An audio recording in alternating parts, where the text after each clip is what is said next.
Class 12th chemistry unit first the solid state हमने start की थी।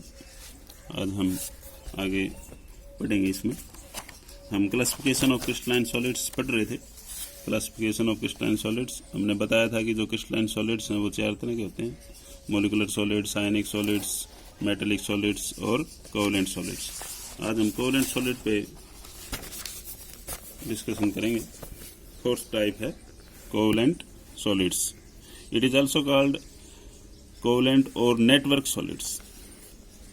The constituent particles, that is atoms, are connected with each other by covalent bonds, forming a joint network, also called joint molecule. Covalent और network solids वो solid हैं जिनके जो constituents जो particles हैं, constituents particles that is atoms are connected with each other by covalent bonds. नाम से पता चल रहा है कोवलेंट सॉलिड है, इनके अंदर कैसे बॉन्ड होंगे? कोवलेंट बॉन्ड होंगे। Forming a joint network, also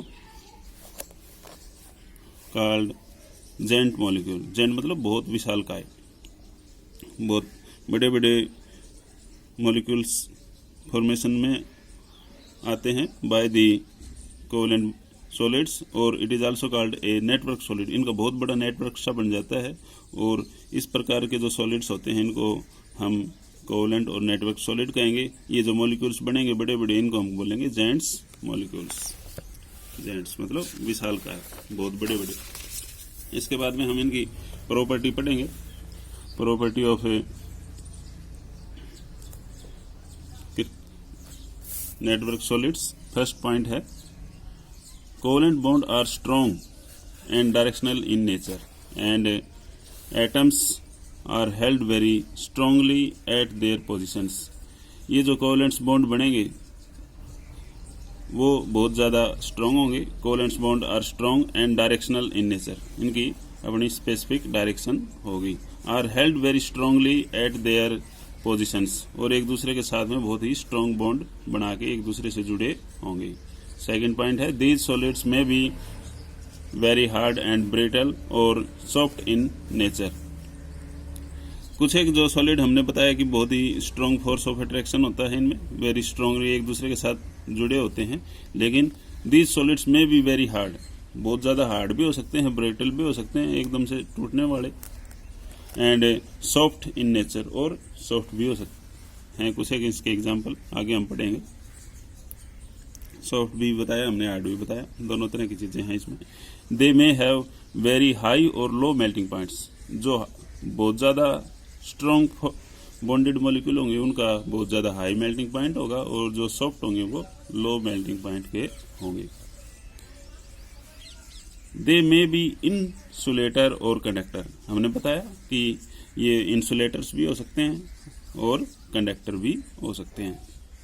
insulator मतलब it not pass through electricity, और conductor means they can pass electricity through दम।